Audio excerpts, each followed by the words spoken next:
what's happening? This is Joshua Boyce and you're watching Sporting Icons. So to follow up from the previous video, go check it out if you haven't already, or it'll pop up at the end of this video, of course, where Anthony Joshua gave another excuse. Now, I wanted to do a separate video on this one because I feel that there's a bit more detail rather than overload too much information in the previous one. So I want to finish it off with Anthony Joshua talking about the referee. Now, right away, he did say he doesn't blame the referee. He always says, even in victory or even in defeat, he'll never blame a referee. A referee's job is there, whether the referee does the right thing or not. From the referee's point of view, he did the right thing at the time. Now, what Anthony Joshua is alluding to here is the fact that Joshua, of course, he got dropped 4 times. But in round number 7, after he got dropped for the 4th time, he spat the gum shield out. He was gassing, he was breathing heavy.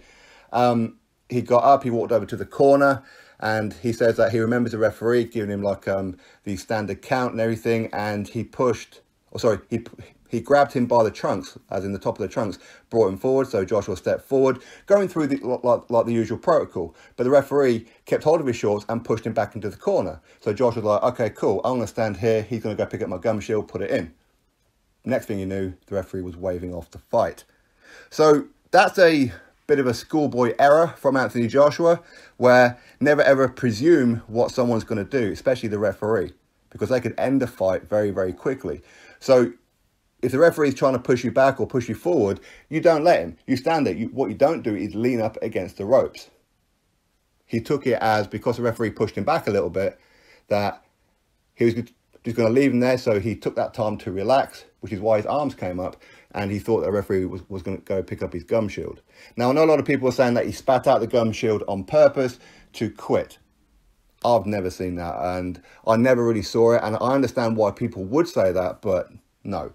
He spat it out because he wanted to get a bit more air into his lungs. And ultimately, yes, it was a case of buying a little bit more time, because he knew that the referee was going to have to go pick it up off the floor, give it a quick rinse, and then put it back in his mouth. That would buy him those extra few seconds. But it backfired on him, is pretty much what Anthony Joshua was saying. So I do get it, but ultimately, it's Joshua's fault, isn't it? I mean, Joshua should not have just presumed that the referee was pushing him back to do that. Referees don't usually do that, but to be honest with you, I don't quite know why the referee was even pulling him toward him to start with and then push him back. I don't quite understand why the referee would even need to touch Anthony Joshua. Referees don't usually touch the fighters. They'll stand there and give the count, and then that'll be it. The fight will put up the gloves to say, yeah, okay, I'm okay to carry on. Then the referee will go get the gum shield, etc., etc. So why he touched Joshua, I have no idea. And did he call off the fight too early? You could argue that, but at the same time, you could argue Joshua was gassing. He'd been dropped 4 times. His punch resistance was absolutely awful. His whole game plan went out the window. And to be honest, I think that Joshua was probably going to get smoked the way that the fight was going. It's possible, it's very possible that Joshua could have landed a big punch and Ruiz went down and out. It's possible, but that's possible in every fight. We could look at that when he fought Carlos Takam and the referee stopped the fight. You could say, but even though Carlos Takam was, he lost every single round and he looked like he was about to go, ultimately one punch could have changed it. Maybe Takam would have caught Joshua and Joshua would have been out.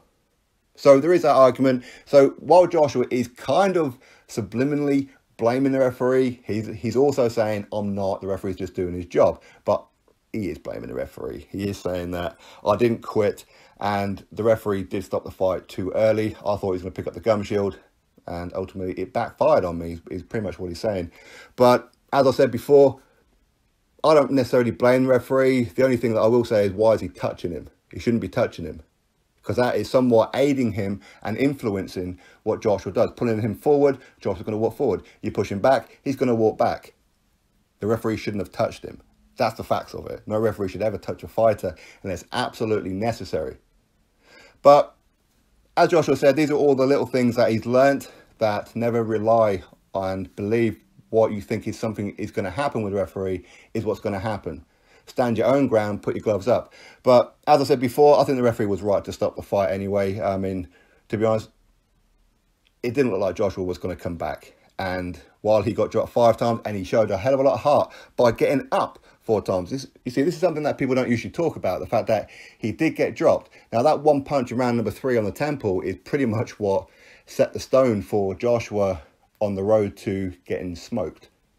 because he just couldn't recover from that one punch. Did he have concussion? Did he have problems? Who knows? But regardless, that one punch did connect with Joshua, and that's what set him off. And he just couldn't recover, and by the time he was recovering, round number 7 come around, and he gets hit again, and he gets pinged around the ring. But he got up 4 times. How many fighters do you know get dropped, especially at heavyweight, and the fighter gets up 4 times? Most fighters just stay on their knee, look at their corner and go, no, I ain't doing this no more.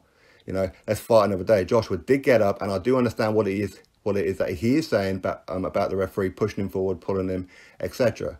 I understand that point, but ultimately, it's Joshua that dropped the ball. It was Joshua that didn't live with the game plan. It was Joshua that tried to go in for the kill after he dropped Andy Ruiz, and he shouldn't have done it. His experience, although he's not that experienced as a pro, again, that was only his 23rd fight, people. People have to remember that. So, but the experience that he has had so far is never believe that an opponent is out of there. You should see the signs. I could see the signs on TV that Ruiz weren't out of there. Ruiz was absolutely fine. It was a flash knockdown. And so therefore Joshua should have seen that, because he's the one who's been there on quite a few occasions. But anyway, you live and learn, is what it is. Will he get the belts back in the rematch? You would think so. Joshua will be the favourite in that one. Guaranteed? No, nothing's guaranteed. It's heavyweight boxing. And I do believe a lot of this will depend on location. I don't think that Joshua is one of those Brits that travels very well. You never know. I mean, who knows? Maybe the fight will be at Madison Square Garden next, and Joshua will just get the job done. I don't know.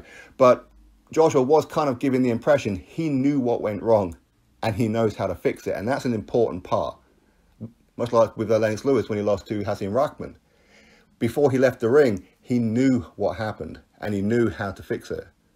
Joshua is pretty much saying that in himself, but he is kind of blaming the referee a little bit, but then taking it back. But anyway, is what it is. You drop your thoughts below about it. Link in the description box to go listen to it for yourself.